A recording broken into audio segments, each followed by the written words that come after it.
누군가가 부자 되는 방법을 알려준다고 하면 왜 저한테 알려주려고 하시죠? 뭐 이렇게 질문부터 먼저 해야 될 것 같습니다. 그러네요. 유튜브에 보면은 알려준다는 사람 되게 많던데. 그렇죠.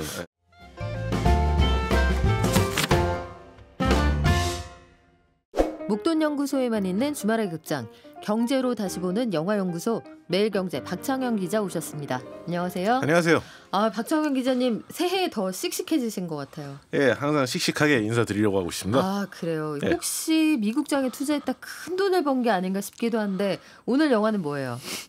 그 질문부터 손실에서 많이 회복했다라고 말씀드리고 싶네요. 마음의 상처를 많이 회복했다. 네네. 그래요. 제가 큰 신뢰를 했네요. 네. 오늘 영화는 그런 차원에서 최근 S&P 500 지수가 사상 최초로 5천을 넘는 등 미국 증시의 상승세가 굉장히 돋보이는데요. 원래 지난해 말 뱅크 오브 아메리카가 S&P 500 지수가 5천에 도달할 것으로 본 게 바로 올해 말이었거든요. 제 말이요. 예. 네. 이후 등락이 다수 있기는 했지만 이처럼 시장 예상치를 훨씬 뛰어넘는 상승 속도를 보이고 있는데요.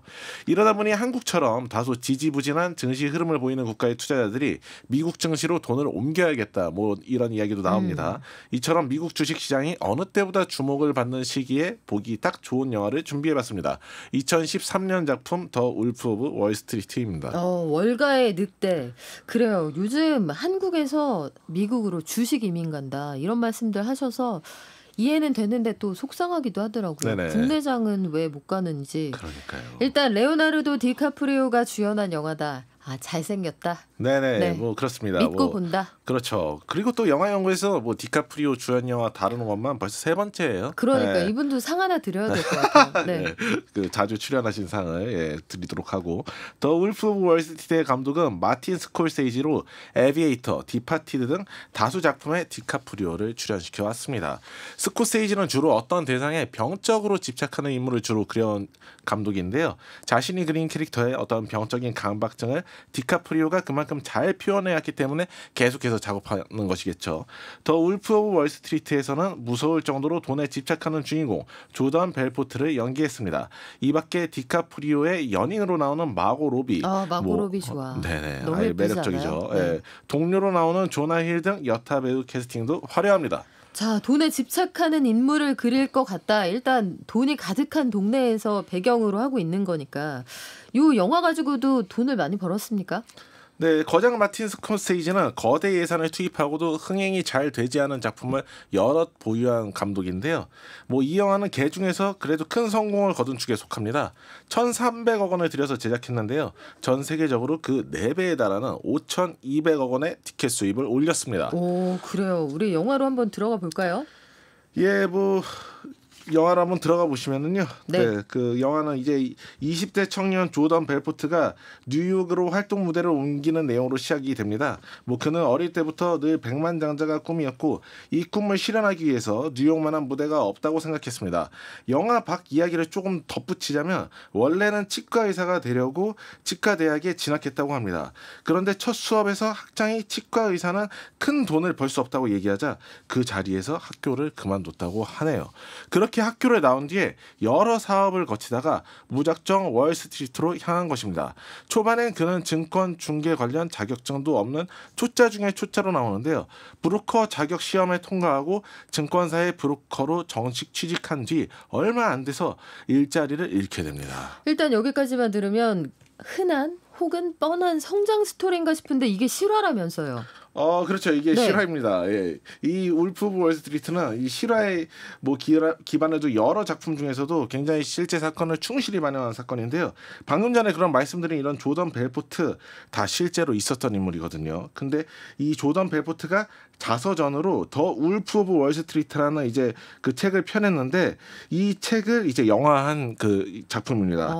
벨포트라는 인물은 네. 주식 사기 혐의로 징역을 살았는데 약 2년 동안 감옥살이를 하면서 자신의 성장 과정과 범죄자가 되기까지의 과정을 담은 이 책을 써서 주목받았습니다. 결국 작품은 이처럼 영화가 됐고 본인은 여전히 동기부여 강사로 활동 중입니다. 미국은 이런 게 재밌지 않아요? 네네. 내가 예전에 큰 잘못을 저질렀을 때 그 잘못을 어떻게 하면 안 할 수 있는지 알려주는 강의 이런 거 하고 책 팔고 그렇죠. 이런 게 참 재밌어요. 그래서 지금 이게 실화라고 하니까 더 빠져들게 되는데 치대에 갔다가 브로커가 된 이 사람 어쩌다가 일자리를 잃었습니까? 예, 일자리를 잃게 된 거는 이제 그가 취직한 시기가 마침 1987년 10월 19일 블랙 먼데이와 겹쳤기 때문입니다. 이 때문에 재정난에 빠진 회사가 문을 닫게 된 것인데요. 실직한 그는 신문 구직 광고를 뒤적이다가 페니스탁이라고 불리는 장외시작 소액 증권거래소 구직 광고를 발견합니다. 미국에서 페니스탁이라고 하면은 주당 가치가 1달러가 안 되는 주식, 우리말로는 동전주가 될 텐데요. 이 거래소 취직에 벨포트가 큰 관심을 갖게 된 건 말도 안 되는 수수료 때문입니다. 커미션을 무려 50%나 준다는 말에 혹한 것이죠. 오. 이 주식만 사면 당장 인생이 바뀔 듯 설득하는 그의 언변에 기존 직원들이 혀를 내두를 정도입니다.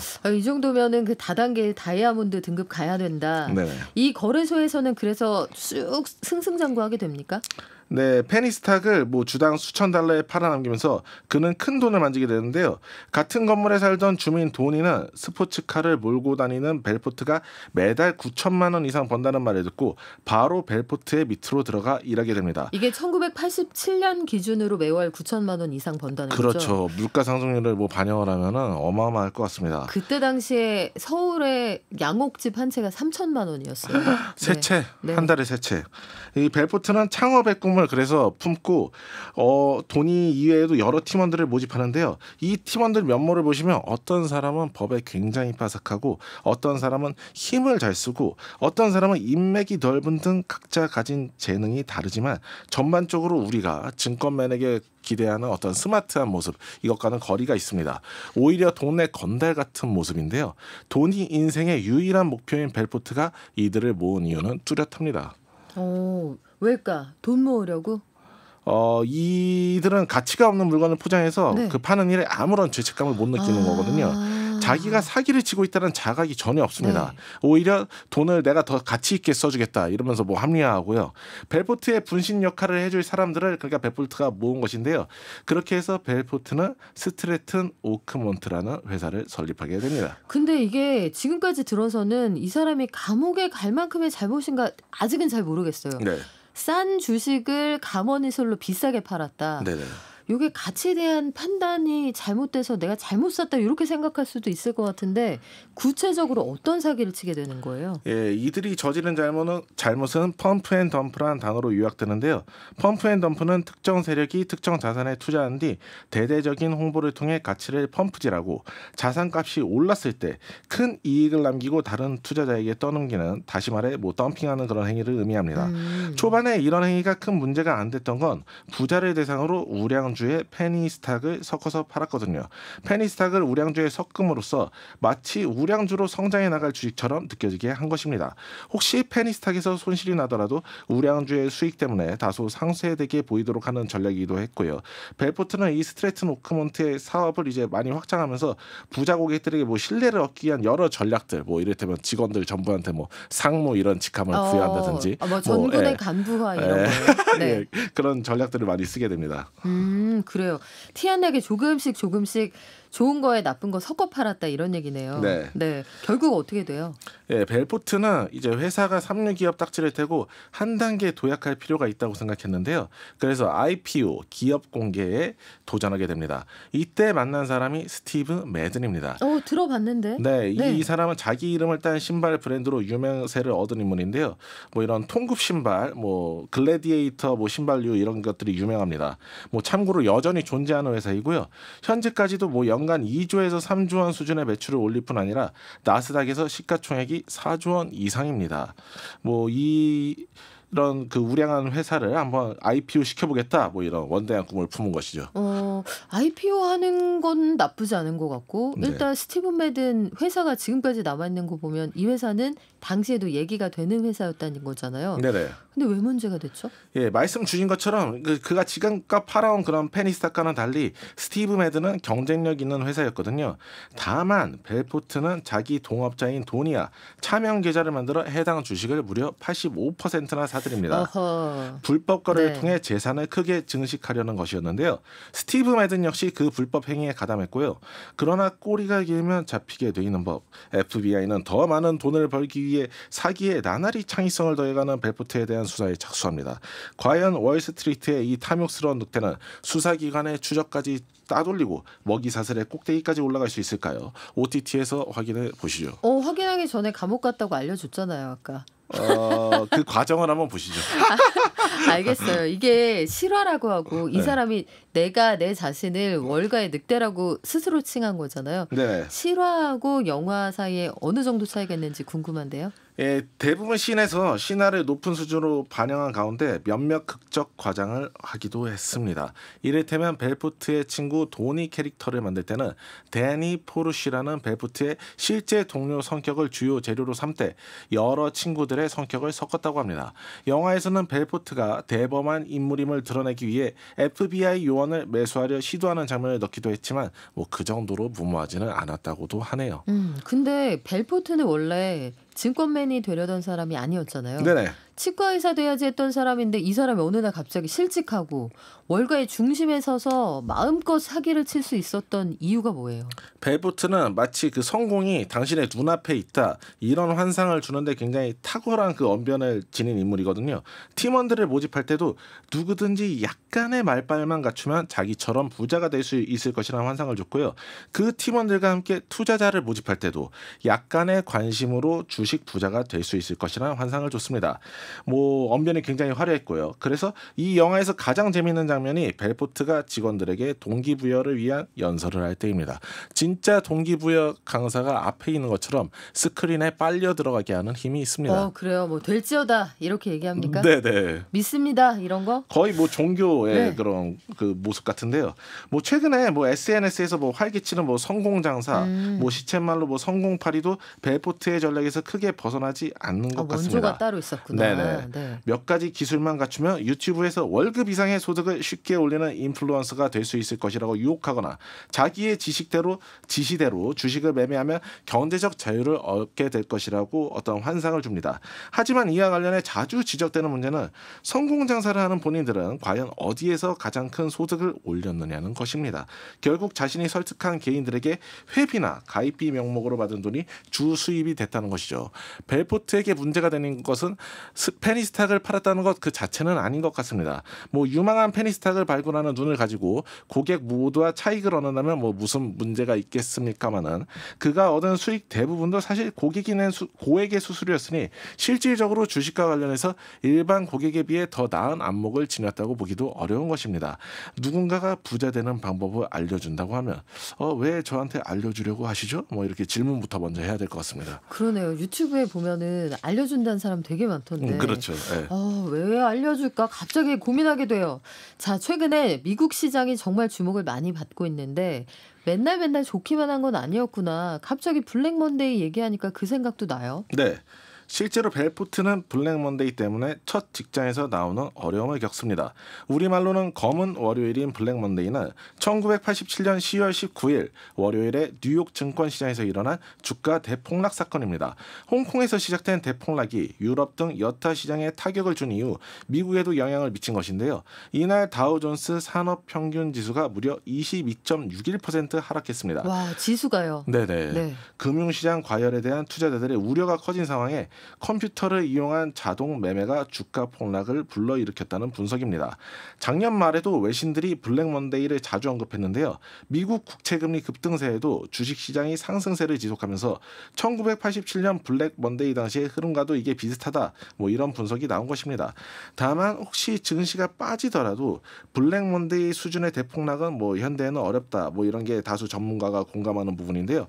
블랙 먼데이 이후 도입된 서킷 브레이커 덕분입니다. S&P 500 지수가 7% 떨어졌을 때 그리고 13% 하락했을 때 각각 15분 거래가 정지됩니다. 20% 떨어지면 당일 거래가 중단되기도 하고요. 우리나라에서도 1998년 투자자 보호를 위해 이 제도를 도입했습니다. 그래요. 작년에 이 공포를 파는 또 그런 비즈니스가 있었는데 글쎄요. 항상 희망보다 공포가 더 빠르게 팔리고 잘 팔리기는 합니다만 아직까지는 그런 조짐은 안 보이는 것 같지 않아요? 네네 그런 것 같습니다. 네, 미국 경기 너무 좋아서 탈인데 자 조던 벨포트 실화인데 이 영화의 주인공이 됐던 그 인물 여전히 여러분 동기부여를 제가 해드리겠습니다. 이 강사로 활동을 하고 있나요? 네네 그렇습니다. 조던 벨포트는 울프 오브 월스트리트라는 계정명으로 인스타그램을 운영하는데요. 팔로워가 무려 216만 명입니다. 우와. 그의 강연료는 1시간에 무려 2,600만 원에 달하고요.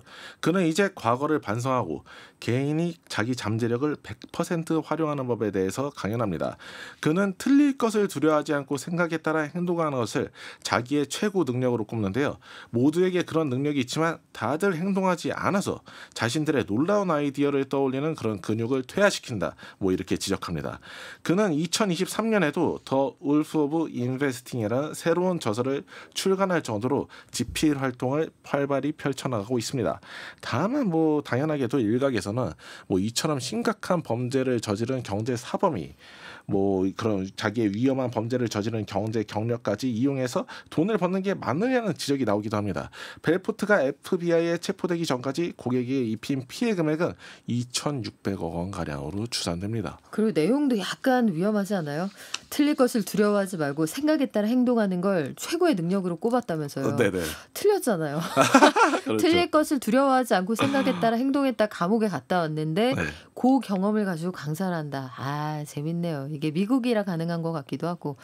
자 제일 중요한 거 영화는 재밌습니까? 네, 더 울프 오브 월스트리트에서 마틴 스콜세이지 감독은 조던 벨포트가 이룬 경제적 성공을 굉장히 화려하게 그려내거든요. 진짜 저 화려한 삶이 어떤 것인지 궁금하다고 느껴질 정도로요. 근데 뭐 한편으로는 뭐 약물 등 더 많은 자극을 찾아다니면서도 절대로 만족할지 모르는 그 인물의 공허감을 균형 있게 담아냅니다. 뭐 3시간에 가까운 러닝 타임이 하나도 길게 느껴지지 않을 정도로 흥미롭게 연출된 데다가 목돈 연구소 청취자 여러분 원하시는 경제 이야기도 많이 들어있어서 뭐 흥미롭게 보실 수 있을 것 같습니다. 3시간 마음 먹고 봐야겠네요. 네. 이번 주말이다. 저는 마음 먹었습니다. 자, 지금까지 경제의 눈으로 영화를 다시 보는 시간 영화연구소 매일경제 박창영 기자였습니다. 고맙습니다. 감사합니다.